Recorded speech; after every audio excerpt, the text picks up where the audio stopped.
Él dice que puede cambiar la sección del hormigón, de toda la pieza, digamos. Podría cambiar la sección del hormigón. ¿Cómo se llama? ¿Ah? Sebastián. Sebastián dice que cambiaría la sección del hormigón. ¿Qué dice lo demás?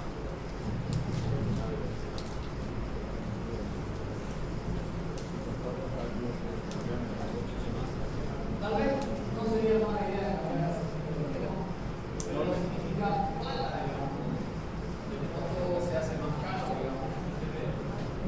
Meterle más mole la viga más grande, digamos, ¿no? La sección transversal aumentar. Doble estribo. Doble estribo, ¿quién fue? ¿Cómo te llamas? ¿Ah? River. Número 34. 34. Doble estribo. Entonces vamos por esa parte. Si no nos da con 6, no nos da con 8 por el tema de la separación. Entonces, de pronto alguien puede decir, metámosles con 10, hasta 10 podemos llegar. Ya medio complicado porque los mismos fierristas ya es difícil hacer ese estribo con fierro de 10. Con fierro de 6 lo hacen con un clavito, en un ratito lo hacen. Ya con fierro de 8 un poquito más de fuerza, pero con fierro de 10 ya les va a costar más hacer el estribo. Por lo tanto, ellos trabajan normalmente con 6 y 8. En fundaciones tratamos de trabajar con 8, digamos, con 8 milímetros de diámetro por el tema de la corrosión. En las vigas normales con 6 es lo normal. Jugamos con la separación y en última instancia doble estribo. Cuando vayamos a poner doble estribo, tenemos que asegurarnos de poner los estribos así, apegaditos. Ni 1 milímetro de separación, en lo posible, nada. Porque si le dejamos separación, estamos incurriendo en el mismo error. No pasa el agregado, no pasa el vibrador, entonces ¿de qué sirve? Es una trampa dejar separación. Bien apegadito. Ese sería el control que tendría que hacer el supervisor visual antes del vaciado. Mirar que todos los estribos estén así, porque si ya hay un albañil que lo dejó así, ya eso es una cangrejera de hecho. Es una cangrejera. Entonces mejor es colocar los dos estribos bien apegaditos, juntitos así. Bien, dos estribos. Estribo doble. Esto les va a ocurrir cuando tengan un esfuerzo portante fuerte y quieran ustedes mantener la sección transversal de la viga, porque no es mala la opción que dio su compañero y dijo aumentémosle la sección a la viga. No es que sea mala, sino que queremos nosotros mantener la sección. Todavía podemos ponerle un doble y hasta un triple estribo de 6, de 8, inclusive hasta de 10, ¿no? Pero siempre el de 10 es más complicado por el tema de la mano de obra. ¿Ok? Entonces, estribo doble de 8, de 6 y en un extremo de 10. Ya si no nos da, es cambiarle nomás la sección. El cambio de sección sería como el último recurso, como que le escapamos a ese cambio de sección mientras sea posible, porque si es alta la diferencia también, y de repente alguien de entrada va a decir, no, cambiamos la sección de entrada. ¿Ok?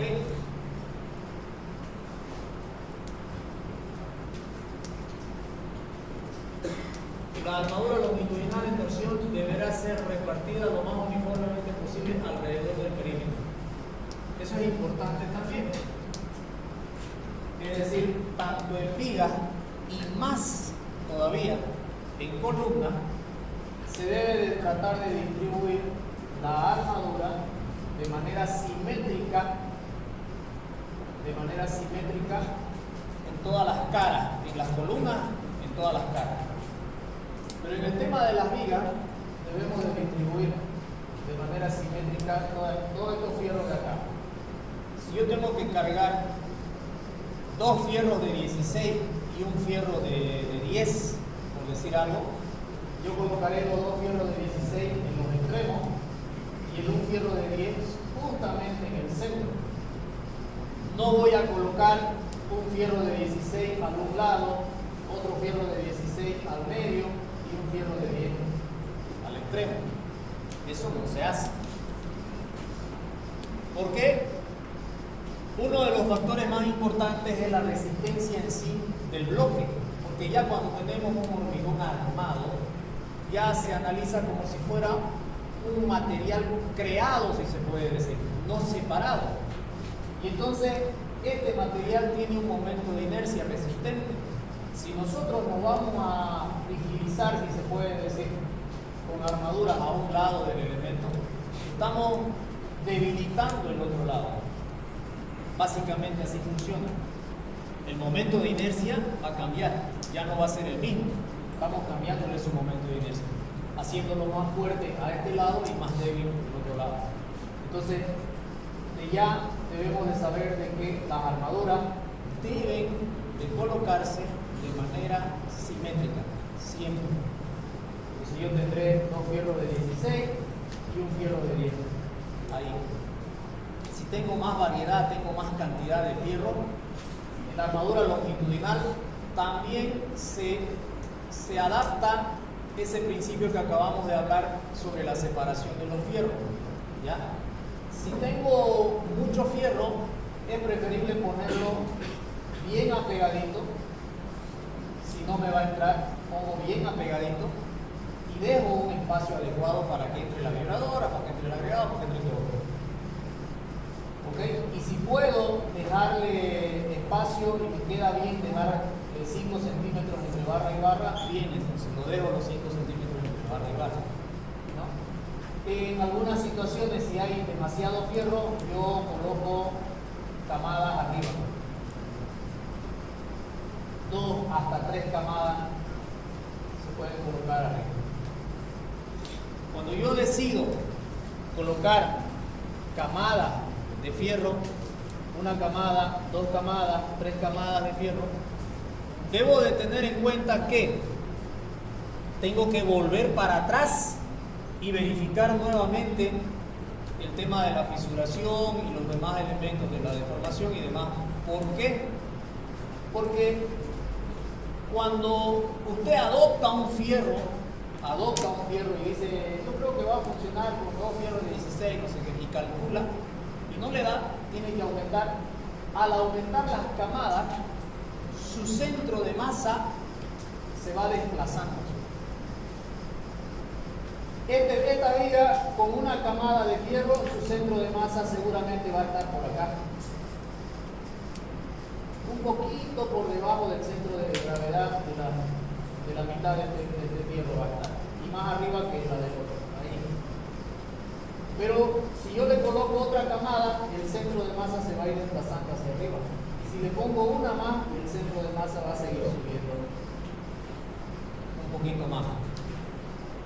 Y entonces esa distancia al centro de masa de los aceros ya no es la misma que la que teníamos en una primera instancia. Yo tengo que volver a recalcular, tengo que volver a verificar si cumple la fisuración. ¿Entienden? Si por algún motivo no cumple la fisuración y yo decido aumentarle una barrita de fierro o alguna cosa, es lo mismo. Tengo que volver atrás y volver a verificar con las nuevas distancias, con la nueva geometría de la sección transversal de la viga, porque tus distancias van a cambiar. ¿Ya? Eso es el tema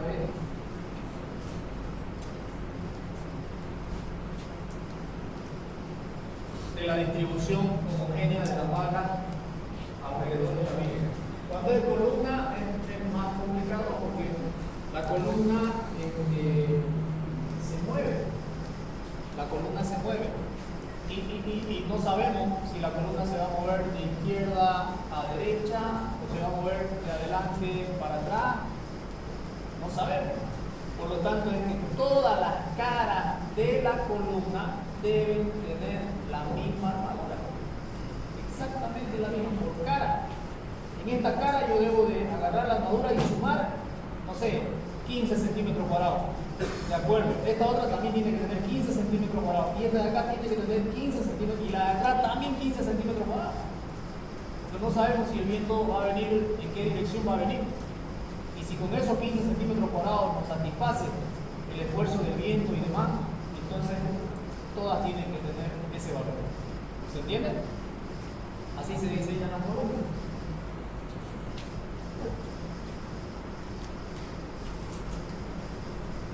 Debemos controlar las deformaciones para evitar que éstas afecten el servicio de la estructura. Por ejemplo,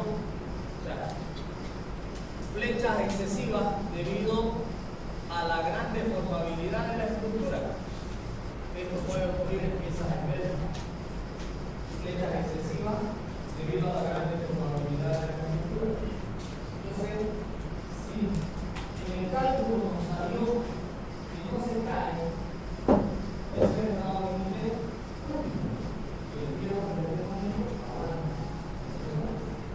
pero puede ser que esté deformada la vida, excesivamente. Entonces, esa deformación es una falla al estado de servicio. La falla al estado de servicio. No significa que se vaya a caer, pero punto número 1, se ve feo.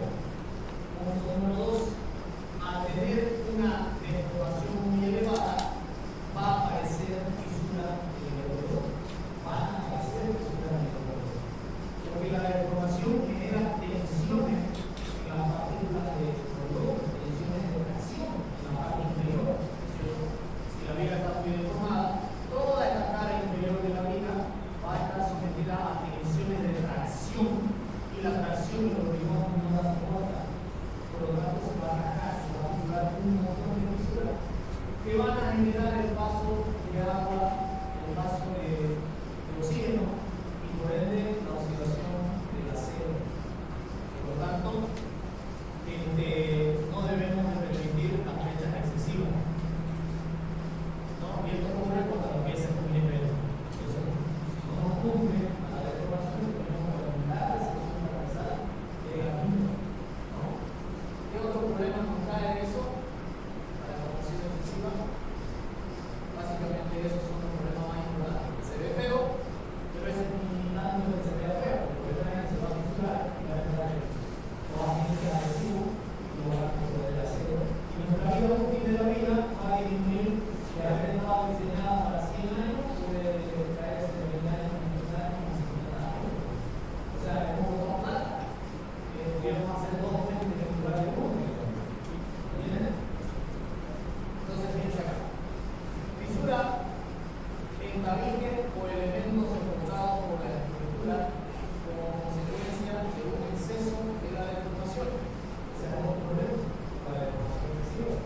Si yo tengo este muro de ladrillo hueco, fíjense ustedes que este muro está con ladrillo hueco, y acá arriba tengo una viga, y obviamente esta viga está sentada en esta parte apoyada y en este otro bloque acá apoyada, y en los apoyos centro tienen los apoyos. Pero yo he construido un muro de ladrillo hueco ahí, que después de haber sacado funcionales y todo, que ponía, lo construí con todo. Y con el tiempo la vida empezó a deformar. De forma tanto que se carga el peso de la vida que todo lo que tiene arriba al ladrillo hueco. Y ese ladrillo hueco va a botar. Va a empezar a fisurarse la pared así, a botar así,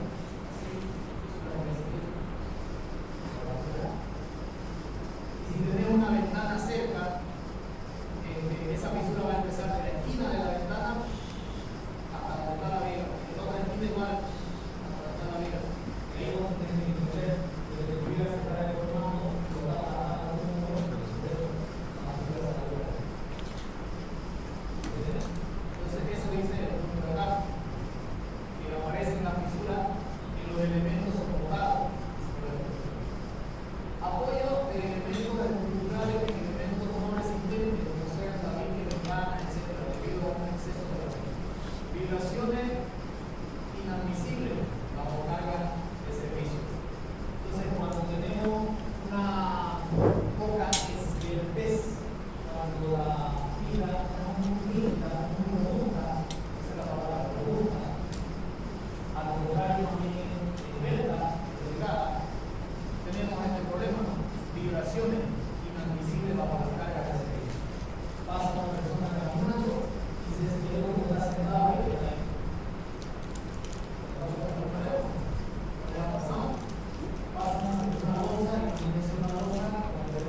se trata de una losa, antes que me olvide de una vez vamos a hablar de esa parte. Si se trata de una losa, entonces en el diseño la misma norma establece de que si tu losa es alivianada, está armada en una dirección, y la distancia o la longitud de los nervios, ya sean de hormigón armado o ya sean de pretensado, tiene una longitud de apoyo mayor o igual a 6 metros, se debe colocar un elemento perpendicular que se llama rigidizador. Es decir, si tiene 6 metros, yo debo de poner un elemento rigidizador en el centro. Este elemento rigidizador en el centro debe ser necesariamente con la misma armadura que llevan los nervios naturales del cálculo. Si acá yo calculé este nervio y me salió 4 barras de 10, por ejemplo, entonces este otro tiene que tener 4 barras de 10. Y si su sección transversal de este es de 12 por 10 o 12 por 12, lo que sea, la misma tiene que ser este. En realidad esto dice si la longitud está, así sería. Si la longitud es mayor a 4 y menor o igual a 6, lleva un nervio. Si la longitud es mayor a 6, lleva 2 nervios. Mayor a 6, lleva 2 nervios. Y normalmente hasta 8. Ya si cambiamos, si pasamos de 8 metros, ya no usamos esta losa. Hacemos losa casetonada. En todo caso. ¿Ya? Entonces, estos elementos rigidizadores se deben construir al momento de ejecutar la losa para evitar también esa vibración que se da en los elementos. Sí, señor. Eso estaría con una viga. Era como una viga plana. Se pierde en el ancho de la losa. Igual que estos nervios.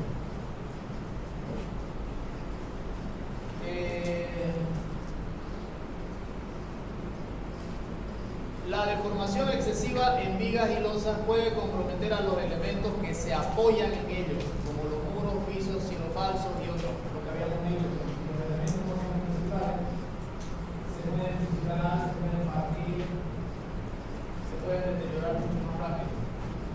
La deformación excesiva en vigas y losas compromete el cierre adecuado de puertas y ventanas. También eso. Si esta viga de acá, esta es una viga. Si esta viga tiene problema de deformación, imagínense que este vidrio de la puerta estaría sometida a un proceso de deformación y debemos poner hasta reventar los vidrios.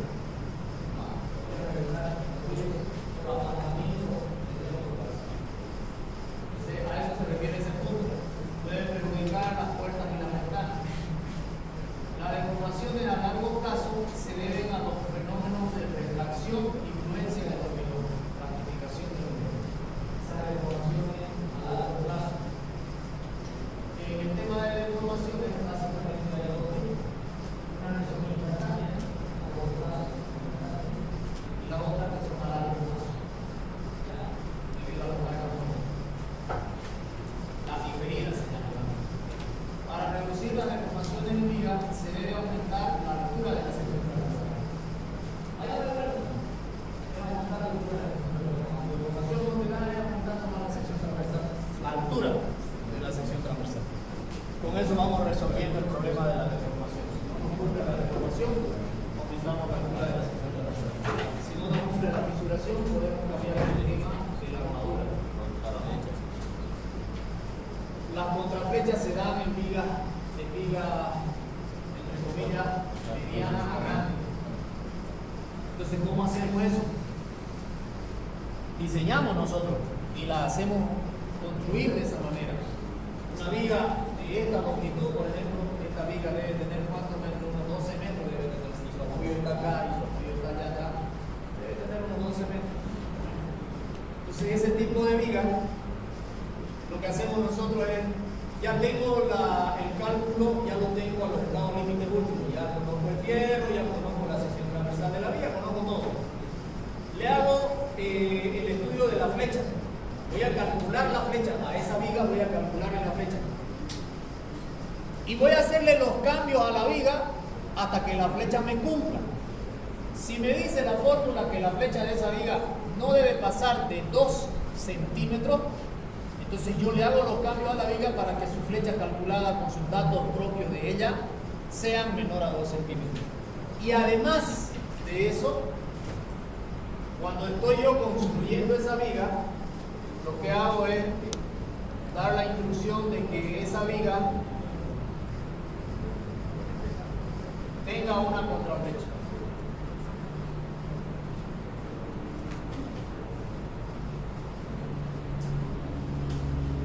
Entonces, la flecha máxima, la fórmula me entrega y me dice 2 centímetros. La flecha real que yo calculé me sale 1.8. Entonces estoy dentro, ¿entienden? Me sale 1.8 la real que yo calculé. Y la norma me dice que no debe pasar de 2 centímetros. Entonces estoy bien. Pero al momento de la construcción, digamos, medianas a grandes, lo que se hace es, se le instruye al contratista de que esta viga me lo vacíe una contraflecha. Y esta contraflecha va a ser igual a la flecha que yo calculé. Yo calculé 1.8 centímetros. Entonces yo le voy a decir, le vas a construir la viga con una contraflecha de 1.8 centímetros. Entonces, ¿qué se supone que va a pasar? Se construye la viga con 1.8 centímetros hacia arriba, sacar los puntales y ya va a bajar un poco. Empezás a ponerle las cargas y empieza ella a ponerse normal.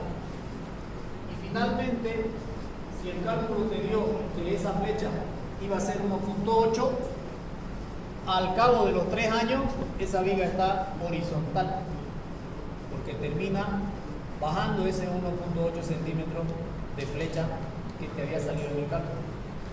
¿Se entiende? Eso se hace cuando las vigas son grandes. No cuando son pequeñas, porque las flechas son muy pequeñitas. 2 milímetros, 3 milímetros, te sale por 5 milímetros. Pero ya cuando las vigas son... ¿Qué es una viga grande? 6 metros ya es grande. De 6 metros para arriba ya es una viga grande. Menos de eso son de 4, de 3 metros. Esas vigas de 3, 4 metros, con eso juegan los arquitectos, digamos. De ahí para adelante ya son vigas importantes. 6, 8, 10, 12, 15, 20, 25 metros. ¿No? O sea, no vayamos a pensar de que no se puede construir una viga de 20 o de 25 metros.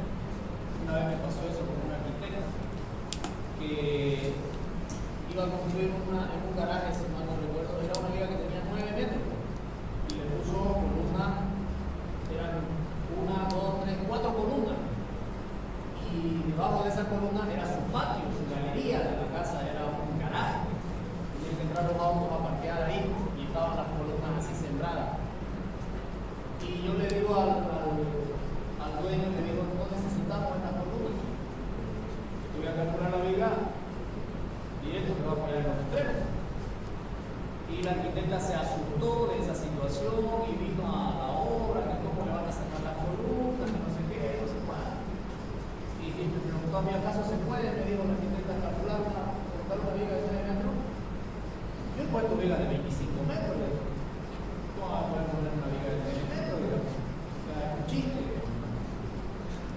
Y entonces ella quedó así, digamos, congelada, porque parece que nunca ni siquiera le habían mencionado que podría construir una viga más de 4 metros.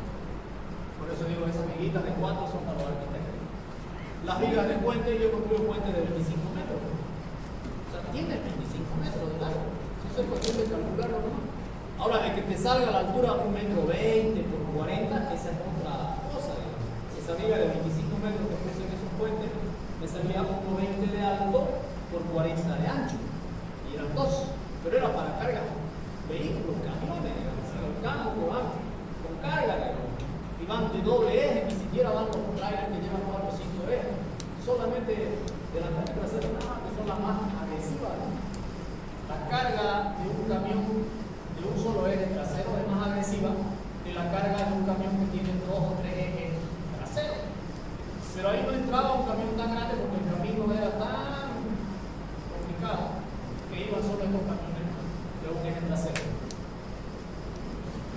Entonces, se puede construir vigas de hormigón armado 20, 25, ese, entre comillas, es el límite, pero es un límite económico, no es un límite físico, no es un límite de materiales.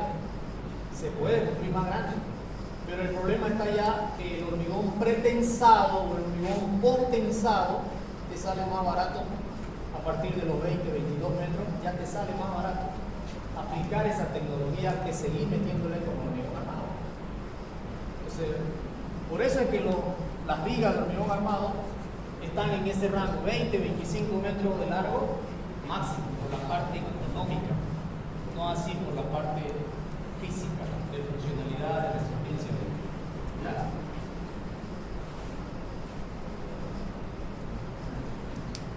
Valores límites admisibles para la flecha. Entonces, aquí nosotros tenemos un esquemita de una viga que tiene una flecha debido a unas cargas que ella soporta, ¿no? Como sabemos nosotros de la parte de isostática y bioestática de la materia, hay diferentes tipos de apoyo en viga. Hay diferentes tipos de apoyo en viga. Entonces, para cada caso, nosotros tenemos una formulita. Con esta formulita, nosotros calculamos la flecha de esta situación. 5 veces la carga por la longitud a la cuarta dividido entre 3,84 del módulo de concreto por la inercia de la sección transversal del hormigón me va a dar como resultado la flecha que tiene esa viga, la flecha real de esa viga con esa carga, con esa longitud, con ese módulo del concreto y con esa inercia de la sección transversal de la viga, con sus datos propios de la viga. Esta fórmula es para este tipo de apoyo. Esta otra fórmula es para esta otra viga en voladizo. Mostrado acá. Si yo tengo una viga así, voladizo, yo debo de aplicar esta fórmula para saber cuál va a ser o cuál es su flecha máxima teórica de la viga. No estoy hablando de lo que dice la norma, estoy hablando de lo que está ocurriendo en tu viga. Dos cosas que hay que calcular. Uno, lo que dice la norma, cuál es tu flecha máxima. Y segundo, cuál es tu flecha teórica real de tu situación en la que estás trabajando. Y comparás si estás dentro o fuera de la norma. Si estás dentro de la norma, se acabó tu problema, se acabó el ejercicio. Y si estás fuera de la norma, tenés que hacerle algo a esa viga para disminuir ese valor de la flecha. ¿Ok? Esta es otra situación, otro tipo de encontramiento aquí, doble encontrado con una carga puntual, doble encontrado con una carga distribuida, simplemente apoyado con una carga puntual en el medio, encontrado con una carga puntual en la orilla y están sus fórmulas para cada caso. En este caso simplemente apoyado por un momento y bueno, estas tablas en el internet hay muchísimas diferentes situaciones. Entonces hay que básicamente conseguirse lo más que se pueda en esta fórmula para tenerlo a mano al momento de analizar estos problemas. ¿Ya? El valor del módulo de elasticidad aproximado con una relación o correlación directa entre la resistencia del concreto. Entonces, si en el examen me dicen estamos trabajando con un concreto 250, ¿cuál módulo voy a usar? Si mi hormigón es 250. ¿Qué hago? Interpolar. Interpolación. En este caso haría una interpolación que sería lo más cercano a lo que de verdad está pasando. Que vaya o no vaya a ser exactamente eso, ese es otro tema, pero me estoy aproximando, porque si con 210 yo debo de trabajar con un módulo de 300.000 kilos por centímetro cuadrado, entonces con 300 serían 340.000, entonces con 250 yo debo de interpolar y encontrar cuál sería el módulo que voy a utilizar para meter en esta fórmula, en esta, ¿ya? Así realmente funciona. Antes, cuando yo estudié con mi doctor, no usábamos una planilla de diferentes módulos, porque se suponía, se sabía, se entendía de que el módulo en concreto era uno solo y se acabó. Después de esos años, las investigaciones han dado resultados de que no es así. El hormigón tiene diferentes módulos y está casado con la resistencia del hormigón. Han hecho una correlación entre la resistencia y el módulo. Entonces, lo que calculábamos no era tan exacto. Ahora se supone que es más exacto porque utilizamos el módulo adecuado para esa resistencia del concreto que estoy utilizando. ¿Ok? ¿Qué cosas más irán a descubrir en adelante? No sabemos. Pero ese es un cambio que es de los últimos años, de los últimos 10 años más o menos. Ya se ha metido en la ACI también en esta situación. Lo ponen ellos como una fórmula en la ACI. Calcular el fórmula como una fórmula. Aquí está en formato de tabla. Una o la otra sirve de esto. Deformaciones máximas admisibles según la norma ACI. Entonces, aquí tenemos las deformaciones máximas sugeridas por la norma. Dice, en cubierta, que lo soporten elementos no estructurales, ejemplo 1, susceptibles de sufrir daño debido a grandes deformaciones, la máxima deformación inicial admisible debido a la carga viva es, y nos lo separa aquí la norma, nos da una máxima deformación admisible debido a la carga viva, dice. Entonces hay que respetar eso. Esta es la fórmula para la carga viva, L sobre 180. Y para esta situación, ¿no? Entonces acá tenemos otra que sería L sobre 360 si el sistema, en un sistema de entrepisos que lo soportan los elementos no estructurales, uno por ejemplo, susceptible de sufrir daños debido a grandes deformaciones. La máxima deformación inicial admisible debido a la carga viva sería esta. Esta es de entrepiso, esta es en techo. Esta dice en techo, cubierta. Aquí dice entrepiso. Si es una losa de cubierta, tu deformación máxima admisible debido a la carga viva debe ser L sobre 180. Si vos tenés tu losa es de cubierta, longitud sobre 180, esa es tu máxima. ¿Y cómo calcular la real? Con la anterior que vimos, con los esquemitas que vimos. Así calculo la real. Y comparo la real con la norma. Y digo, estoy dentro, no debo de hacer algo para corregir eso. ¿Ok? Y ahí tengo algunas descripciones de lo que dice la norma. El sistema de entrepiso o cubierta, ya agarra la norma, que soporten elementos no estructurales susceptibles a sufrir daños debido a las grandes deformaciones. La máxima deformación admisible debido a la suma. Aquí ya habla de la suma de todas las cargas. Ya no habla de carga viva solamente. Aquí habla de la suma de las cargas permanentes y todas las cargas vivas adicionales. O sea, estamos hablando de una fecha total y ya. O sea, hay una diferencia con lo anterior. Y su relación sería L sobre 480. Más exigente todavía. Dividir la longitud sobre 160 me da un valor. Pero dividir la misma longitud sobre 480 me da un valor de 300.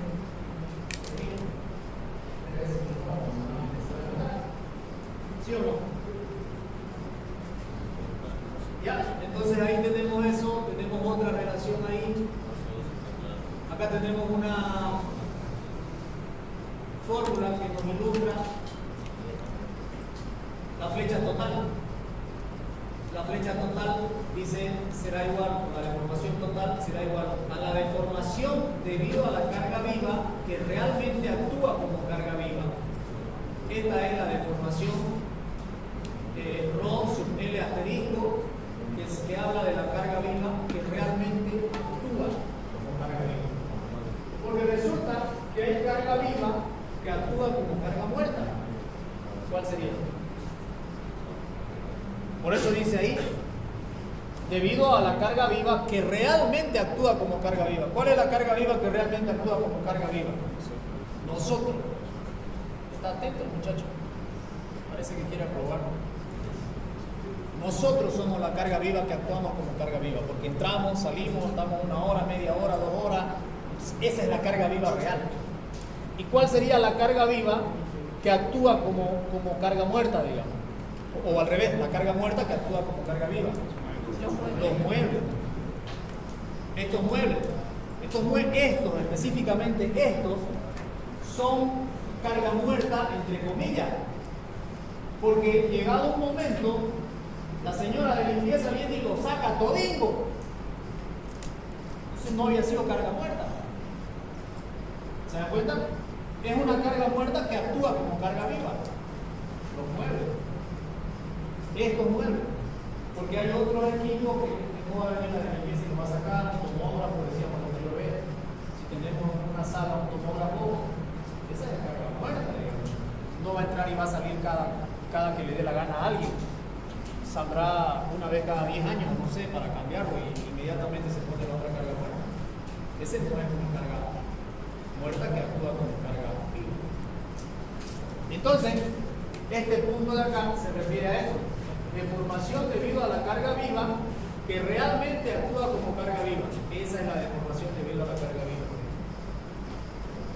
Este otro factor de acá es la deformación total, inicial más la diferida, debido a la carga permanente.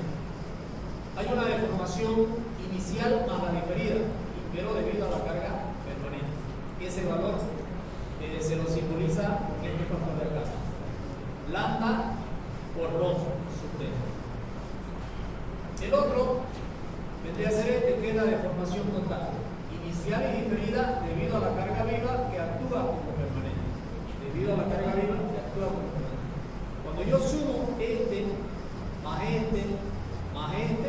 obtengo la deformación total. Y esa deformación total es la que debo de comparar con la admisible, con la de la norma. Entonces yo calculo esto, lo sumo todo y tengo la total. Y después comparo con la de la norma. Mínimamente tiene que ser igual, pero siempre es mejor que lo que yo calculo sea menor que lo que me da la norma. No puedo pasarme de ese valor. Si la norma me dice 2 centímetros, lo que yo calculo me tiene que salir menos de 2 centímetros. ¿Se entiende? Esa es la idea general de lo que sería la flecha.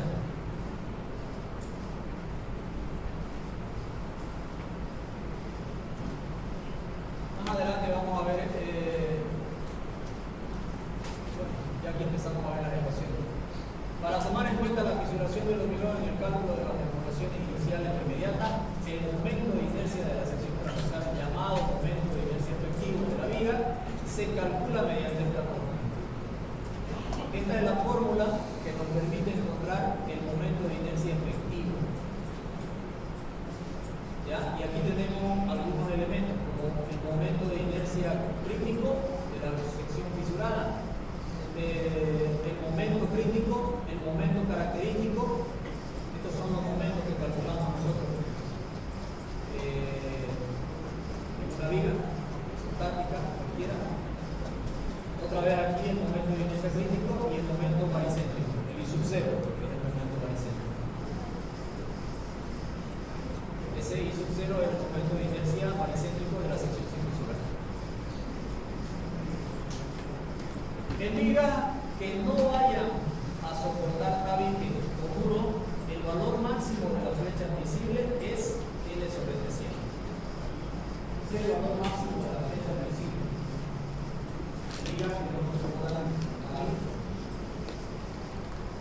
Siendo la luz L, la luz del elemento considerado para la determinación de la flecha. Se consideran las flechas instantáneas producidas por las cargas permanentes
si está el muro como tal, la flecha admisible es L sobre 400.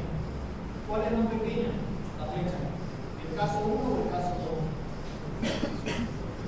¿Cuál flecha es más pequeña? ¿Qué significa? Que el mortero de cemento no aguanta muchas veces. El mortero de cal aguanta más de la formación del cemento. Y el mortero de estuco todavía aguanta aún más de la cal o del cemento. Entonces, si yo tengo una mampostería con mortero de estuco o de yeso, nosotros lo conocemos como estuco, pero en realidad lo mismo, yeso. Si mi viga se deforma, la de abajo en todo caso de esta pared, yo firmo esta pared con mortero de estuco o de yeso, y mi viga de aquí abajo se me deforma, entonces esta pared va a aguantar más de deformación de la viga sin fisurarse. La pared no va a aguantar a mí, la pared aguanta mayor deformación sin fisurarse que el cemento. Entonces, si yo tengo mi muro de cemento, en la misma situación, a la deformación que dé la viga se va a fisurar el muro, se va a partir el cemento. A eso se refiere. Entonces, si el muro es con cemento, la flecha admisible es L sobre 500, que significa la longitud de la viga dividido entre 500. El otro, si es de cal, L sobre 400, la longitud de la viga dividido entre 400, y el otro, la longitud de la viga entre 300.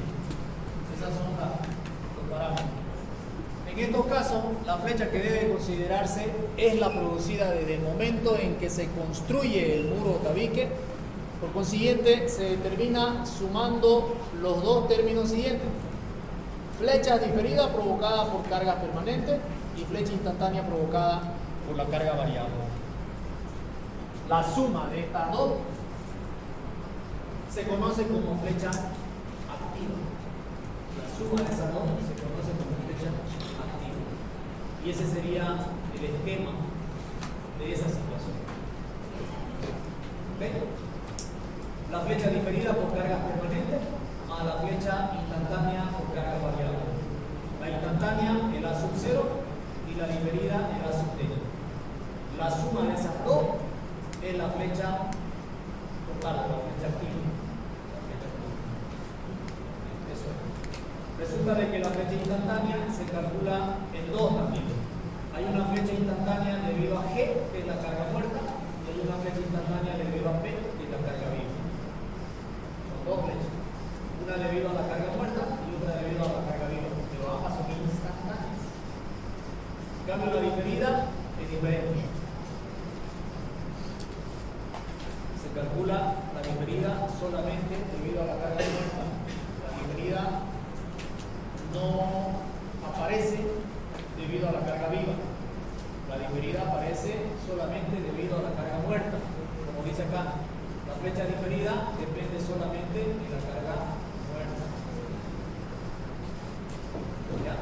Y entonces la flecha total va a ser la flecha instantánea debido a G, más la flecha instantánea debido a P, más la flecha diferida. Y esa es la flecha total de la viga, la que tenemos que comparar con la de la forma, si estamos en el segundo.